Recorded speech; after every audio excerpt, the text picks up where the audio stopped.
ہمارے لیے آج کی تلاوت سیموئیل نبی کی دوسری کتاب 24واں باب دوسری پھر 9ویں سے 17ویں آیات تک۔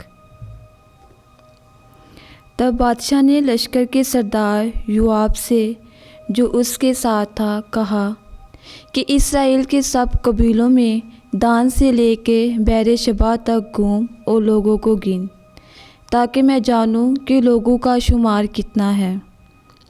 اور یوآب نے لوگوں کے شمار کی کل میزان بادشاہ کو دی، تو اسرائیل کے 8 لاکھ آدمی بہادر تلوار چلانے والے اور یہودا کے 5 لاکھ مرد تھے۔ اور لوگوں کا شمار کرنے کے بعد داؤد کا دل بے چین ہوا، اور داؤد نے خداوند سے کہا، جو کچھ میں نے کیا اس میں نے بڑا گناہ کیا۔ اے خداوند، اپنے بندے کے گناہ کو معاف کر، کیونکہ میں نے بڑی بے وقوفی سے یہ کام کیا۔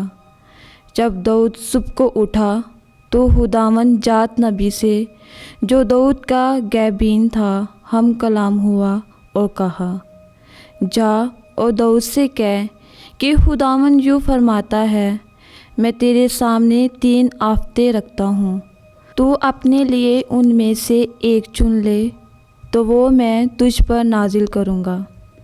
تب جات داؤد کے پاس آیا اور اسے خبر دی اور کہا، تجھ پر تیرے ملک میں 3 برس کا قحط آئے، یا تو اپنے دشمنوں کے آگے 3 مہینے بھاگتا پھرے اور وہ تیرا پیچھا کریں، یا تیرے ملک میں 3 دن وبا پڑے۔ اب تو سوچ لے اور دیکھ کہ میں اپنے بھیجنے والے کو کیا جواب دوں۔ داؤد نے جات سے کہا کہ یہ میرے لیے نہایت دقت کی بات ہے، پر ہم خداوند کے ہاتھ میں پڑیں، کیونکہ اس کی رحمتیں بہت ہیں، اور میں آدمیوں کے ہاتھ میں نہ پڑوں۔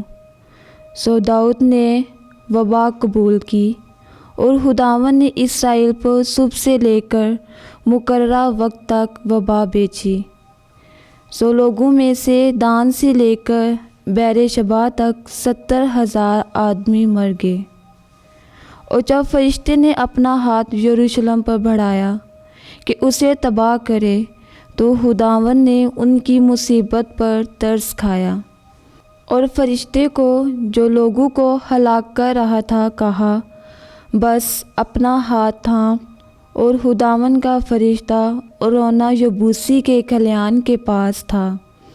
اور جب داؤد نے اس فرشتے کو دیکھا جو لوگوں کو مار رہا تھا، تو خداوند سے کہا، میں ہی ہوں جس نے گناہ کیا، اور میں ہی نے بدی کی، پر ان بھیڑوں نے کیا کیا؟